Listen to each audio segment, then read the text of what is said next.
Mick, 1-0 win in the FA Cup today against Redcar. You must be overjoyed with that.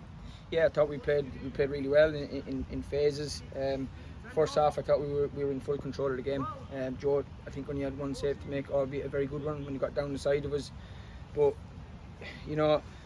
upon reflection of Tuesday night, when I watch it back, yes, we defended poorly, but I thought we dominated the game. We actually played really well, just 4 errors. Today we spoke about it. We had them in Thursday night. We've done a lot of work, shape work without the ball, and today the lads executed the plan to a T. Can't ask much more of them for that. This also marks your first win at the club, so you must be delighted to get off the mark in that respect. Yeah, absolutely. It's always good to get the monkey off the back, just to start on the front foot, and even better to get it in the FA Cup, because it's a financial gain to the football club. So it's we said at the start of the year we would like a run in either this or the FA Vase, because obviously financially it helps the club. So listen, we've got through it. The last 10 minutes I asked the lads to really dig in, because in games like this it's not about how pretty you are, it's about getting through the round, and I thought the lads deserve massive credit for the way they dug in the last 10 minutes. Straight to it then, the match-winning goal. The skipper with one of the softest, most precise free kicks I've ever seen. Yeah, to be fair, I thought what he done was very clever. They set up a massive wall, and I think the keeper was blinded by the wall, and he just rolled it down the side of the keeper, and the keepers had no chance.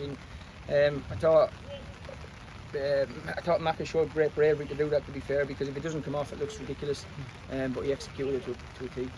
You must have been a tad worried at the start of the second half when Louis Stevens was gifted a fantastic chance, but somehow was denied by a miraculous goal-saving challenge. Unbelievable that. Fair play to Wheatley for getting on the end of that, because I just said to the lads, if that's the other end of the pitch, we don't. The way our luck has been going, we don't get on the end of that, and that's sort of a minute into the second half that kills the game then. But he's given them a lifeline. He's kept them in the game by that challenge, and but listen, we kept plugging away. We kept going.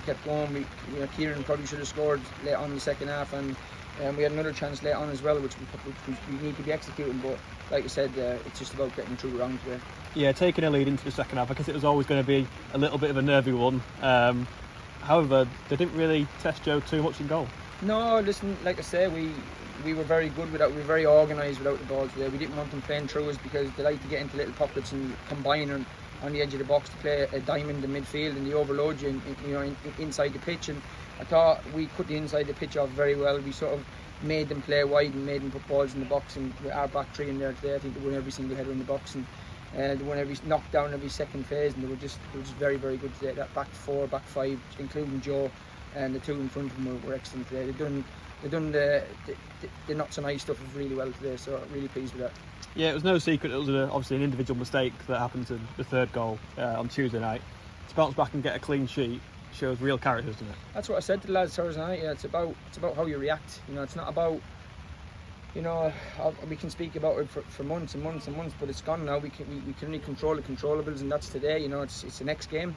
We've got to get it out of our system really quickly, and I asked for a reaction from that back five, including Joe today, because they know that we watched the game back together, all of us Thursday night, and they know that wasn't good enough.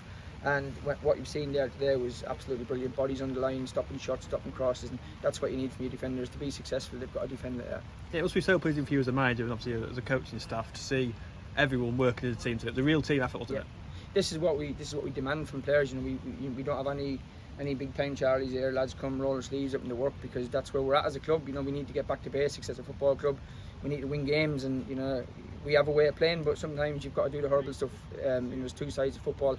Today we played really well in the first sort of 60 minutes, and then from there on we sort of did the horrible stuff really well, and we denied them sort of every opportunity to score a goal, and that's really pleasing from my point. Just some breaking news, West Allotment Celtic beat Sunderland RCA 5-1 today, so a trip up to the North East. I know it's a bit of a cliche, but it's always tough to go up there. Really tough place to go in North East. Redcar are obviously in the same league. There's never an easy game in the North East. It's a real hotbed for football. West Allotment are a really good side, really well organised.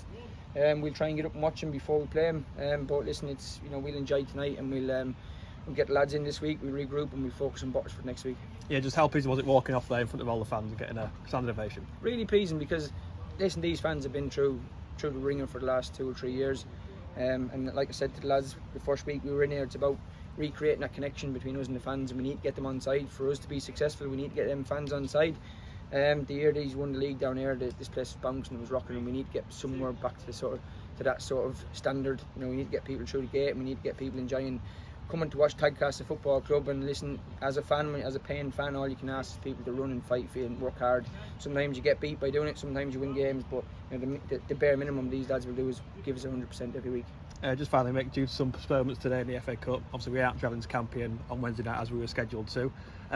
Full team ahead to next Saturday when we host Botsford here. Are you pleased in some ways to get a full week of training? Yeah, I am really pleased because I think we've got 6 or 7 lads still out, so hopefully we can get 1 or 2 of them back for next week.